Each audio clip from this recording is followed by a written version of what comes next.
Alors, développer la petite enfance, un engagement vers l'avenir, tel était le thème central de la première édition des Assises nationales du développement humain organisée le 19 septembre dernier à Srerat.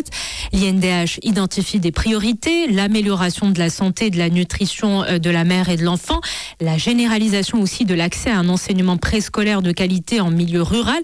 Alors, pour nous en dire plus aujourd'hui, nous recevons Rita Al-Qaderi, directrice exécutive de la Fondation Zakura. Bonjour et bienvenue. Bonjour, merci pour l'invitation. Avant de vous laisser la parole, Donia, j'invite nos auditeurs à réagir en posant leurs questions directement sur notre application Lux Radio. Et oui, parce que la vie d'un être humain se joue dès la conception, avant même de voir le jour et jusqu'à, on va dire, ses premières années, 2 ans et demi, 3 ans, même un peu plus. Alors en quoi cette période, ces premiers jours de la vie vont conditionner le développement futur, l'état de santé, mais aussi l'acquisition de connaissances, finalement, l'éveil au monde?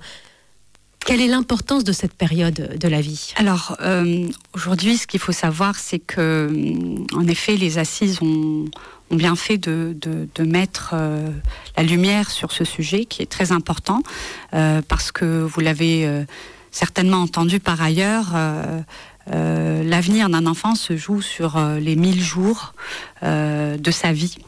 Donc, maintenant, aujourd'hui, la réalité des choses, c'est que ça se joue même avant sa conception. Donc, vous savez que 90% de la construction cérébrale d'un enfant se construit avant l'âge de 6 ans. Donc, ça, de 0 à 5 ans. Voilà, de 0 exactement à 5 ans. Cela aussi dépend de sa période quand il est éventuellement... quand sa mère est enceinte et donc au fait de la santé de la mère. Et donc aujourd'hui, ce qui est bien, c'est qu'aujourd'hui on ne parle plus que de préscolaire, mais on parle de cette notion de la petite enfance qui va venir et dire, bah voilà, au fait, on va s'intéresser à l'enfant dès la conception jusqu'à l'âge de 6 ans. Et pour notre part, nous, à la Fondation Zakura, on intervient sur la question du préscolaire, donc sur l'âge de 4 à 6 ans, mais bien évidemment, il y a des enjeux très importants qui sont aujourd'hui pris en considération par la phase 3 de l'INDH pour pouvoir mettre en place un certain nombre d'actions préventives et curatives pour s'intéresser à l'enfant de sa conception jusqu'à l'âge de 4 ans, au-delà de l'action préscolaire dont je pourrais vous parler un petit peu plus dans le détail. Alors une des questions centrales qui a été mise en avant lors de ces assises, c'est aussi de savoir pourquoi il faut investir dans la petite enfance. Je me demandais, est-ce qu'il y a des scientifiques aussi qui sont associés à la démarche type pédopsychiatre pour donner des éléments clés de compréhension dans le développement de la petite enfance, pour avoir des références ? Alors, en guise de repère. Voilà. Si vous avez suivi un peu les assises et notamment la speakerine de l'ouverture, qui était extraordinaire, c'est une experte de la petite enfance de l'université de Yale et qui a fait une présentation brillante sur comment une trajectoire peut être portée positivement et comment elle peut à l'inverse vraiment être négative et continuer à être négative. Ça vous donne déjà l'idée qu'aujourd'hui à l'INDH nous sommes tous ouverts à l'expertise internationale et que l'expertise internationale est bien évidemment appliquée au contexte marocain et là. Bien évidemment, il y a aussi des partenaires qui sont forts. Je pense que le ministère de la Santé a fait de grands travaux et de grands avancements sur la question de la mortalité infantile. Maintenant, bien évidemment, il faut être plus holistique et donc il y a des questions qui se posent. Les partenaires de l'INDH, je pense, vous avez aussi vu qu'ils sont accompagnés par l'UNICEF. Donc il y a eu une convention de partenariat qui a été signée lors des assises pour cette question de la petite enfance entre la conception et le 4 ans, donc comment accompagner la mère, parce que ce qu'il faut savoir, c'est que finalement cet enfant n'est pas encore à l'école, donc comment est-ce qu'on peut donner à cet enfant tout son potentiel avant son entrée au préscolaire. Et donc ça, c'est un accompagnement de la mère et de la famille, et du père aussi, de la famille, pour pouvoir éventuellement avoir une compréhension de ce que c'est que la petite enfance et comment le potentiel de cet enfant peut être amélioré par des gestes simples et des gestes préventifs, etc. Je pense qu'il y a la mise en place d'un dispositif de relais communautaire santé, donc pour accompagner la femme enceinte qui, dans le rural, parce que ce qu'il faut savoir, c'est qu'aujourd'hui, l'INDH, dans le programme 4, met l'accent sur les zones rurales et les zones défavorisées en priorité, pour pouvoir apporter une offre de qualité, que ça soit sur la question de la prévention et de la santé de la mère et de la santé de l'enfant, mais aussi sur la question de la préscolarisation, qui est le préparatoire à l'entrée de l'enfant à l'école. Alors si je comprends bien, la finalité de ces assises, c'est d'investir sur l'humain, le capital humain, pour lutter contre les inégalités de destin. Alors vous l'abordiez finalement. On comprend le bien fondé de la démarche. Maintenant, comment investir dans la petite enfance ? Alors, c'est sûr que les assises sont là pour éventuellement un effet de sensibilisation et de partage de où est-ce que la réflexion sur ces sujets se trouve aujourd'hui. Mais bien évidemment, l'INDH et la phase 3 ne s'arrêtent pas à ça. Il y a tout un programme qui est déployé avec un certain nombre d'activités. Donc, si je comprends bien, c'est l'INDH qui va porter, on va dire, toutes ces mesures d'accompagnement dont vous parlez depuis tout à l'heure. En partenariat avec les ministères de tutelle. Par exemple, pour la question du préscolaire, l'appui de l'INDH dans le cadre du programme 4 et vient accompagner le programme national de généralisation du préscolaire qui a été lancé par le ministère de l'Éducation en s'intéressant particulièrement au rural et aux rurales défavorisées. Donc, bien évidemment, toute la partie qui se rapporte à la santé, il y avait la convention était tripartite entre l'UNICEF, l'INDH et le ministère de la Santé. Et donc, vraiment, ce qui est bien, c'est qu'aujourd'hui, on est dans des démarches systémiques et que c'est pas chacun qui travaille d'un côté, mais on travaille tous ensemble. En même temps, il y a un lien à faire. Le lien est là. Tout à fait. Maintenant, ce qu'il faut savoir, c'est que l'INDH, aujourd'hui, a ce programme-là. Peut-être dans la prochaine phase, ça ne sera pas le cas, ou ça sera une continuité. Donc, aujourd'hui, ce qu'il faut savoir, c'est que l'INDH, même sur la question du préscolaire, vient apporter son appui, son accélération, ses moyens aussi, parce que ce sont des moyens financiers qui sont très importants et qui sont mis en place pour pouvoir accompagner la mise en place d'actions vraiment palpables. Alors, quelque chose qui est extraordinaire, et moi personnellement, ce projet m'a beaucoup rassurée, parce que très rapidement, avant même le déploiement des programmes et des activités, nous sommes en train de travailler sur les cadres logiques et sur les chaînes de résultats. C'est-à-dire que nous prévoyons un petit peu notre mode d'évaluation de ce programme avant même de le lancer, et de se dire, au fait, on se met d'accord, quelle est un petit peu cette chaîne de résultats et quels sont les effets immédiats, les effets secondaires et les effets à long terme. Alors, écoutez, je vais vous dire, la question du suivi-évaluation, elle est pas aussi ancienne que ça. Aujourd'hui, même au niveau international, au niveau de la Banque mondiale, ce sont des sujets quand même nouveaux, et ce sont des sujets qui demandent une expertise importante, et l'occasion est aussi de dire que la Banque mondiale appuie l'INDH sur la mise en place de son système de suivi-évaluation par rapport à ces initiatives. Donc, c'est vraiment très bien d'être dans une politique vraiment d'auto-évaluation avant que même le projet soit mis en place. Et ça, c'est quelque chose qui vaut la peine d'être dit, parce qu'on peut vraiment être fier de la démarche. Alors voilà, ces assises, cette première édition des Assises nationales du développement humain, c'était il y a 3 semaines. Thématique centrale, le développement de la petite enfance. Alors je rappelle que nous sommes avec Rita El Kadiri, directrice exécutive de la Fondation Zakura. Finalement, vous, qu'est-ce que vous en retenez ? Qu'est-ce qui ressort de ce rendez-vous, de ces discussions ? Alors, nous, ce qui en ressort, c'est que nous avons beaucoup de travail.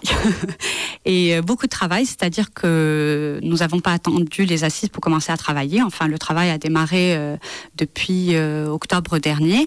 Et donc, nous avons signé notre convention cadre en début d'année 2019 pour la réalisation aujourd'hui de 350 écoles préscolaires. Et au total, 1200 avec une autre fondation qui a été choisie en tant que fondation tête de réseau, pour éventuellement vraiment attaquer ce chantier du préscolaire et ce chantier de la généralisation. Alors, nous, ce qu'on sort, c'est que c'est quelque chose qui consolide le travail que nous avons fait et qui nous challenge parce que le projet s'étale sur les 4 prochaines années. Donc, nous devons mettre en place toutes les structures nécessaires pour apporter un préscolaire de qualité. Et j'insiste sur le mot qualitatif parce que ce n'est pas une question de généraliser, mais généraliser du qualitatif. Et donc, aujourd'hui, nous, on ressort avec quand même déjà 50% de l'objectif qui est atteint à aujourd'hui, avec plus de 172 sites opérationnels. On atteindra 90% de notre objectif d'ici la fin d'octobre. Donc, ce sont vraiment des chiffres très positifs, c'est-à-dire qu'il y a déjà aujourd'hui du résultat. L'objectif était de 1200 unités pour cette année, de création de 1200 sur une soixantaine de provinces qui ont été sélectionnées pour leur niveau bas de préscolarisation. Et nous sommes aujourd'hui à 50% de l'objectif et à partir du mois prochain, peut-être 90%, et on a encore quelques mois pour finaliser les quelques pourcentages qui restent. Et est-ce qu'on a les ressources humaines justement qualifiées pour suivre un petit peu ce rythme-là ? Alors, c'est une question très pertinente parce que, vous savez, la mise à l'échelle est souvent contradictoire avec cette question de la qualité. Mais quand on en est conscient et quand on prend les bonnes mesures, en termes d'organisation, nous avons pris un certain nombre de dispositifs pour pouvoir assurer le pilotage de la performance et le pilotage de la qualité. D'ailleurs, nous avons créé une nouvelle direction qui s'appelle ainsi, pour pouvoir piloter cet espace, enfin ce facteur qualité. Les ressources humaines, alors en termes de structure, oui, nous faisons le nécessaire. Nous sommes comme une entreprise qui grandit. Nous avons une croissance de 1000% cette année. Donc, bien évidemment, il faut équiper la fondation. Et puis après, je pense l'enjeu est surtout sur les ressources humaines qui sont dans les écoles. Et donc là, ce qu'il faut savoir, c'est que nous sommes sur un programme de formation et un cadre curriculaire qui sont ceux du ministère de l'Éducation nationale, c'est-à-dire qu'on s'est aligné à tout le cadre référentiel que le ministère de l'Éducation, le ministère de tutelle d'ailleurs, a mis en place. Et donc, nous recrutons localement, parce qu'il y a des questions de langue maternelle et d'accueillir l'enfant dans la langue qu'il entend. Et donc, c'est vrai que nous sommes challengés un petit peu par le recrutement local, mais ce n'est pas impossible. Nous trouvons des personnes, donc je pense que l'enjeu est sur de la formation. Il faut former les gens. Ce qu'il faut savoir, c'est que le préscolaire n'est pas une phase académique. Nous n'avons pas des attentes académiques ou scolaires. Nous avons des attentes vraiment de développement, d'épanouissement, de créativité, d'éveil. Du comportemental. Voilà, du comportemental, de la socialisation, de la communication, C'est encore plus difficile, j'ai envie de dire. Écoutez, vous savez, j'ai vu dernièrement un article qui montre qu'un enfant, à travers juste un acte d'affection, crée des synapses qui lui permettent éventuellement de faire grandir son cerveau. Donc, bien évidemment, ça ne veut pas dire qu'on va faire n'importe quoi du préscolaire. Il y a un cadrage, il y a une formation continue qu'on est en train de renforcer. Allez-y. D'où ma question. Est-ce que justement les parents sont associés à l'initiative? Car c'est aussi important pour eux d'avoir les éléments, les clés de compréhension, de comprendre en quoi ces premiers jours sont importants. Vous parlez d'affection. Très bonne question. L'affection, c'est pas forcément l'école, c'est aussi le rôle des parents. Très bonne question. Alors, le modèle de la Fondation Zakura, et je pense la raison pour laquelle on a été choisi en tant que partenaire de ce projet, c'est que notre modèle est un modèle intégré, c'est-à-dire qu'il a une composante pour les enfants, donc qui va avec le recrutement déjà d'une éducatrice et d'une aide-éducatrice, parce qu'on ne voulait pas que les classes avec des effectifs de 30 finissent par être des crèches ou juste un endroit de regroupement d'enfants. Donc on voulait vraiment avoir ce ratio international d'une éducatrice par 15 enfants, donc on y veille. La deuxième chose, c'est qu'on s'intéresse aux parents à travers un programme d'éducation parentale, qui est un programme qui a été financé par l'UNICEF et donc travailler en partenariat avec eux et avec leurs experts pour pouvoir éventuellement offrir à la mère, au père, à la famille et à la communauté l'occasion de comprendre qu'est-ce que le développement de la petite enfance, de comment l'enfant grandit physiquement, mais aussi par son cerveau, de comment la nutrition joue un rôle important. Enfin, le programme tient sur 22 séances pour la maman, sur 5-6 séances pour le père et sur 2 événements communautaires par an pour pouvoir éventuellement vraiment ramener tout le monde autour de la même... mobiliser tout le monde. Et ça, aujourd'hui, c'est une composante qui est dans la chaîne de résultats, c'est de mener ces séances d'éducation parentale avec les parents prioritairement de nos enfants, mais on ouvre ça à toute la communauté, notamment une femme qui est enceinte, qui peut aussi comprendre, parce que le programme d'éducation parentale comprend l'âge de 0 à 6 ans, et donc peut servir à... Donc ça, c'est dans toutes nos régions. Maintenant, aujourd'hui, sur toutes nos régions où le préscolaire est déployé à travers l'action INDH, ce programme va commencer à être déployé à partir du mois d'octobre. Donc, les éducatrices seront dotées des outils, des moyens, de la formation, de la mallette pédagogique éducation parentale, qui d'ailleurs est un très beau projet que nous avons même présenté un peu à l'international. Et nous avons quelques pays qui nous demandent l'usage de cette mallette grâce à notre partenariat avec l'UNICEF. Voilà. Mais merci beaucoup. J'espère qu'on aura l'occasion d'approfondir toutes ces questions de la petite enfance, pareil, dans un cadre de suivi et d'accompagnement. Voilà, voir où ça nous mène. Je serais ravie vraiment de revenir et de vous en parler encore plus, et surtout quand on aura atteint tous les objectifs de cette année et préparer l'année prochaine.